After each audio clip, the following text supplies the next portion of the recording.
from the Fox 10 Gulf Stream, this is Next Weather. Here's what we're tracking across the Gulf Coast with those temperatures for tomorrow morning, and we are looking at some colder readings out there with our numbers dropping into the upper 30s. We're going to be above freezing in a lot of spots, but it's still going to be downright chilly. Here's what we're tracking with your headlines here across the Gulf Coast, and yeah, we're looking at some cold nights. Got two of them with a light freeze possible tomorrow night.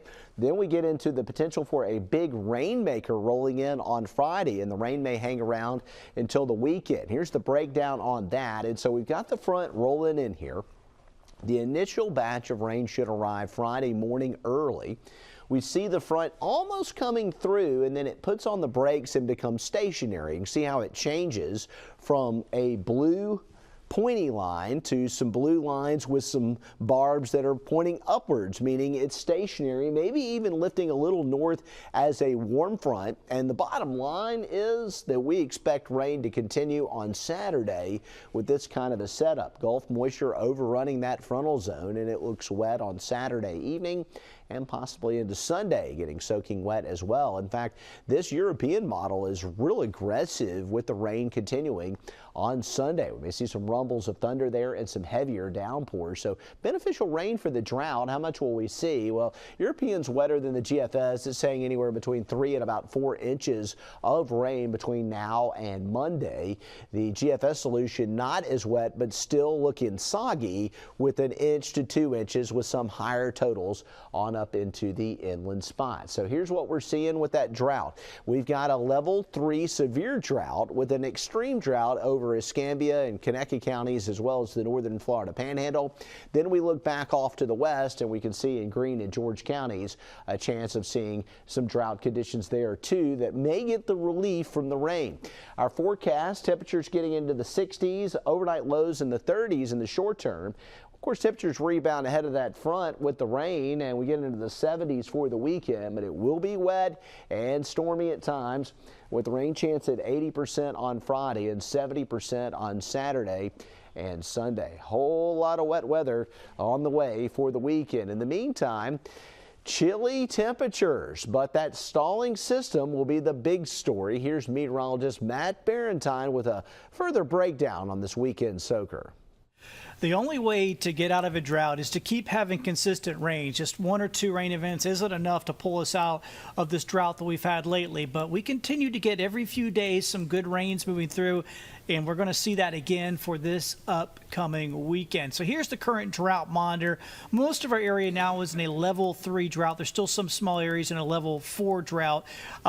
This will be re-updated on Thursday, and we'll probably see some slight improvements there on Thursday. But then after Thursday, things are really going to change because we are looking at another good round of rain. In fact, we may see a system stall out for several days here along the Gulf Coast. You can see those rain chances Friday, Saturday, and Sunday, all quite high. Here is why. That is Friday morning at 6 a.m.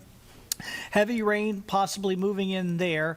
By noon, a lot of that's moved off to the east, so we might actually calm down through the rest of the day. So it might just be a morning event on Friday. But then look at another batch of rain developing Saturday morning west of us over in Louisiana. That will move over our way during the day on Saturday. And notice the front. You see how it's blue, red, blue, red?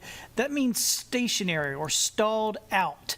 And when systems do that here along the Gulf Coast at this time of year, and that could happen this spring as well, what we'll often see is that shower after shower after shower kind of moves down it like a conveyor belt. And that's what we're going to see, it looks like, this weekend. So rain chances stay really high all the way through Sunday. So just be prepared for what's likely to be a wet weekend for us here across the Gulf Coast. How much rain are we talking about?